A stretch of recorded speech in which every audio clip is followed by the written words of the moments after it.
Hello and welcome to GCSE Geography, and thank you for taking an interest in looking into what the course might offer you. In this short presentation, I'm just going to give you some ideas around what's actually covered, and you can see straight away an overview of the criteria on this slide, okay, the content that you'll be studying for each of the topics and how you'll be assessed on it. It is a straight exam-based course, so there's no coursework involved in this at all. There will be some field work involved in it, but the field work that you undertake, unlike in old GCSE courses where you then came back and wrote coursework on it, you will actually answer questions based on your field work within the exam papers themselves, and they'll be in the Unit 2, which is the UK Geographical Issues section.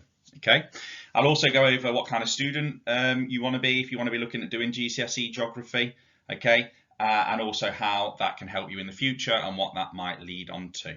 Okay, so thank you very much for coming and having a look. All right, so without further ado, let's go on. First thing that you need to know about in terms of our GCSE provision at the Dukeries is we follow the Edexcel Geography B exam board. Okay, and the website is just there.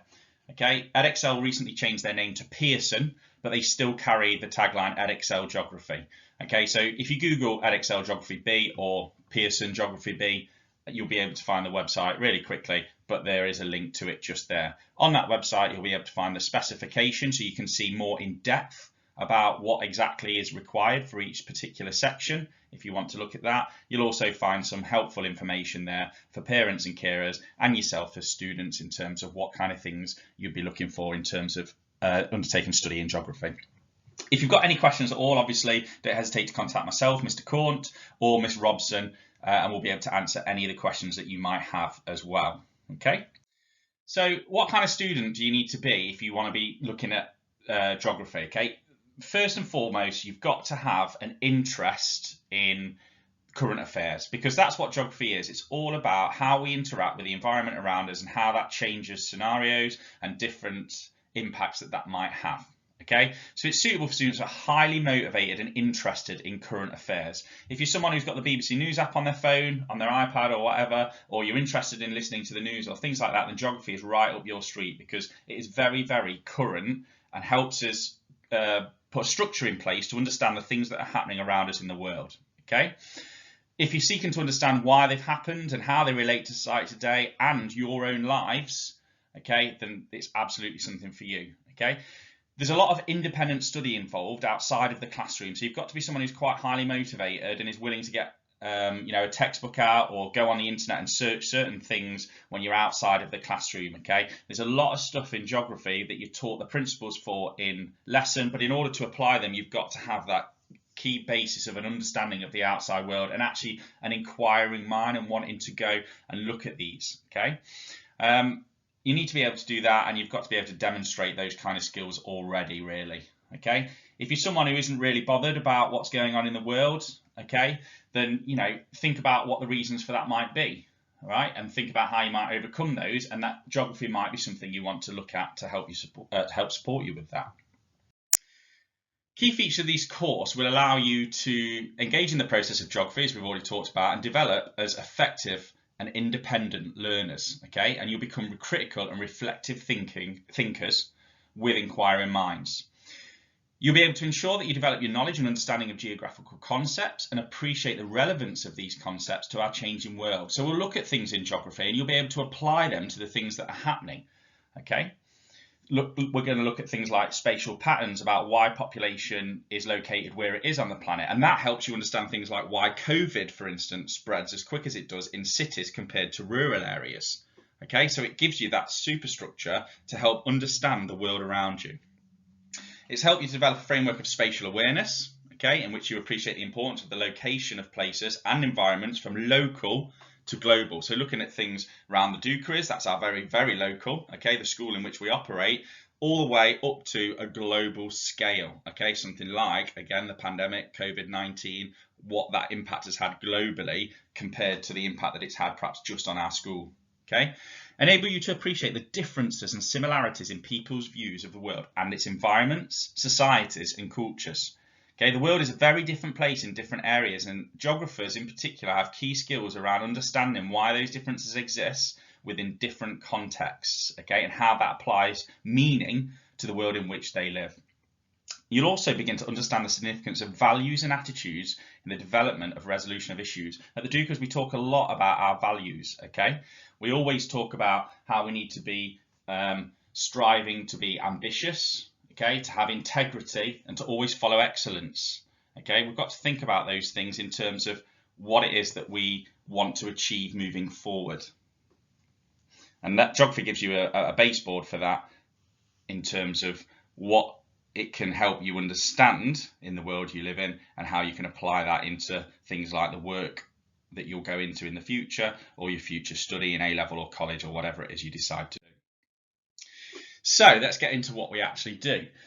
The first thing we'll start with is paper 1, okay? And within this, we will have the first topic, which is hazardous earth, which looks at things like tropical storms, tectonic hazards, so that's your earthquakes and volcanoes, as well as things like climate change, which is a really big hazard to human development moving forward. Second topic is development dynamics, which is a case study of an emerging country. So we'll look at India, for instance, okay, and how they are developing very, very quickly in a completely different way to perhaps how the UK developed when we were at the height of development. We'll look at challenges of an urbanising world, okay, and again we'll look at a case study of a megacity in a developing or emerging country. So we'll be looking at how cities have developed across the planet and what issues come with that. Things like providing clean water, ensuring sanitation is available, ensuring there's enough jobs for everyone. You'll be examined on this, so you'll do 2 years study of this. This is quite a substantial unit, this paper 1, and this will probably take the most of year 10 to complete, okay? Your exam paper would be 1 hour and 30 minutes long. There'll be 94 marks available to it, and it will be weighted at 37.5% of your overall grade. Okay, and then just on the right hand side there, you can see an example question with an example answer. Okay, so this is an actual exam question with an actual answer from a previous test paper. And you can see the question says, assess the importance of the primary and secondary impacts of either earthquakes or volcanoes in an emerging or developing country. So first thing you've got to think about is naming what country you've studied, what you've looked at, and then you can see, and by all means obviously pause this presentation, okay, and you'll be able to have a look at that answer and think about, is that the sort of thing that I would be able to achieve? Is that the sort of thing that I'm interested in?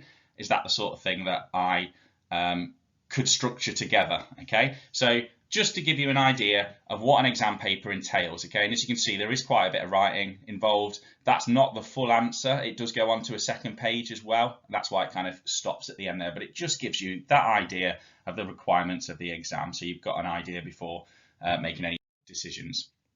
Paper 2, okay, we'll then look at the UK's evolving physical landscape, so that's coasts, rivers, okay, geology is in there as well, so a bit of the rock structure of the UK.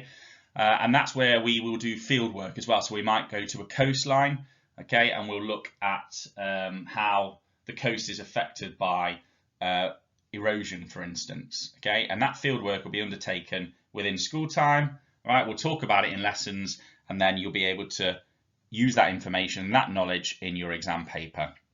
The second topic is the UK's evolving human landscape. So it looks at the UK still, but more from a human perspective. So how the cities have developed the way they have. And we'll do field work again, probably within a UK city, somewhere like Nottingham maybe, where we'll look at how different areas of the city have developed in different ways and the historical context of that as well. So there is actually a little bit of history involved in geography, because we'll look at things like the lace market. Why has it got the name lace market? Because it used to develop a lot of lace, and you can still see to this day where all the factories were that developed that lace. And actually today they've been turned into flats. So we'll look at the reasons for that and how that impacts not just on the city that we might study, but also what the global implications for that might actually be.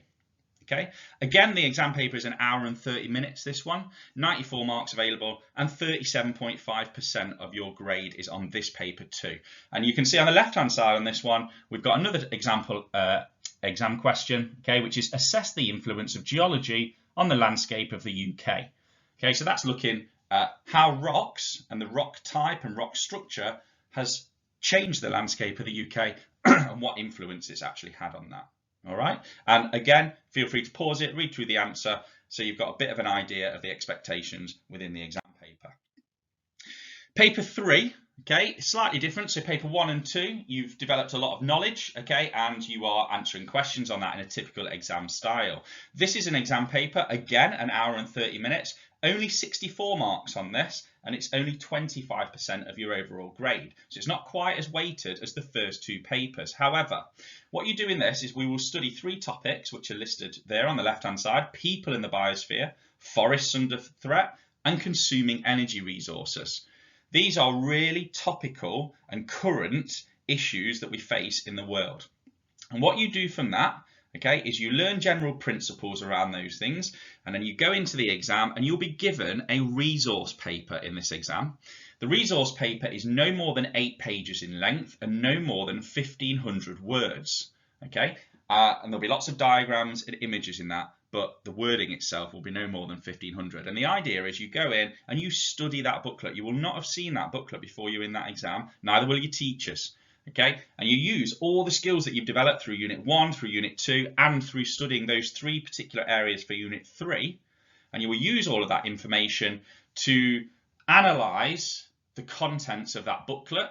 Okay, very similar in some ways to the skills that you'll use in English as well, where you have to extract things from poems and novels. Okay, it's the same sort of principle. You're extracting information but with a geographical context. Okay, and you answer questions on those, some short, sharp questions, and at the end you have a decision-making exercise. Okay, it's known as an MGD, which is making geographical decisions. You'll be given 3 or 4 options. Now, in the example here, you've been given 3 options. Okay, again, this is a 12 marker, so it's quite a substantial piece. The answer goes on to another 2 full sides of A4, but this is just to give you an idea of the kind of questions you'll be given. And you can see there that there's 3 options. It says study the 3 options below for Norway. Now, you will not necessarily have studied Norway at all in your geography lessons, okay? But Norway will be the feature of the book that you've gone into the exam and you've already read, okay? But the concepts are there. So it says, option 1, set an example to other countries by stopping oil production altogether. You'll know about oil production and some of the issues with that through the topic of consuming energy resources and your topics in Unit 1 and your topics in Unit 2. So you're combining all that information to know if that is a good decision or not. Option 2, use up existing oil resources but stop looking for new oil fields. Okay, or option 3, continue to explore and develop all new oil fields. And what you have to do out of those options, as it says in the answer, is you have to choose which option, if you were in charge of Norway, would you pick. Okay, and then the whole point of the question is that you use the information from the booklet and your knowledge to justify that choice. Okay, so you can see this candidate just here has chosen option 2, to use up existing oil resources but stop looking for new oil fields. And they'll go on over the next 3 pages to provide geographical knowledge as to why that's a good option and decision-making skills. Okay, none of the options are wrong. Okay, every option can be justified, but the point is that you are applying your geographical knowledge at this stage after 2 years of study to make that decision. Okay, so that just gives you an example.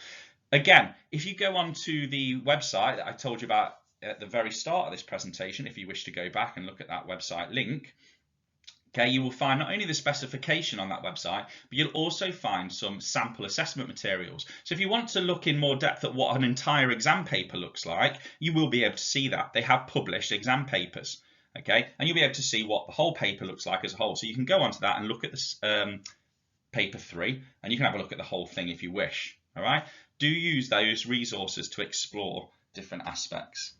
Okay. So what could geography lead on to moving forward? Hopefully I've given you a good idea now of what's required in terms of what you'll study and what assessments you'll undertake. But the ultimate aim of this course is to prepare you for employment or further study at A level. There's so many transferable skills in geography that give you a real edge in all kinds of different environments, okay, such as careers in politics, law, journalism, TV media, as well as more obvious fields such as the earth sciences. You could be geographical technicians. You could even wish to go into teaching, in which case geography gives you lots and lots of different skills that will really help with that development. Okay, there's also the opportunity to go into things like GIS, Geographical Information Systems, which are really big at the moment in terms of things like insurance companies. Okay, when you take out car insurance, someone will have assessed, for instance, crime rates in the area, the amount of accidents that occur in an area, and they'll be able to set the insurance premiums based upon that. That is usually a GIS technician, a Geographical Information technician, because they've had to study lots of different data on a map and have a look where certain things are happening. Okay, so there's lots and lots of opportunities moving forward, okay, with geography. So thank you very much for listening. Hopefully that's given you a good idea of some of the requirements of the course and what might lead on to, okay, into your future.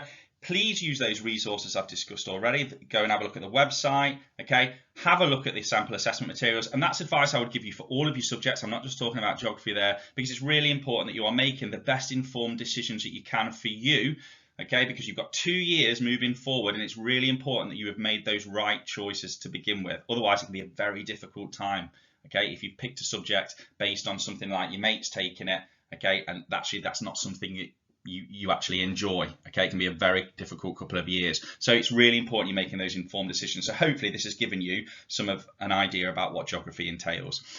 If you want any more information at all, whether it be you or your parents and carers, please do get in touch with myself, Mr. Cornt, or Miss Robson, who will be able to give you lots and lots more information. Okay, thank you very much for listening, and take care.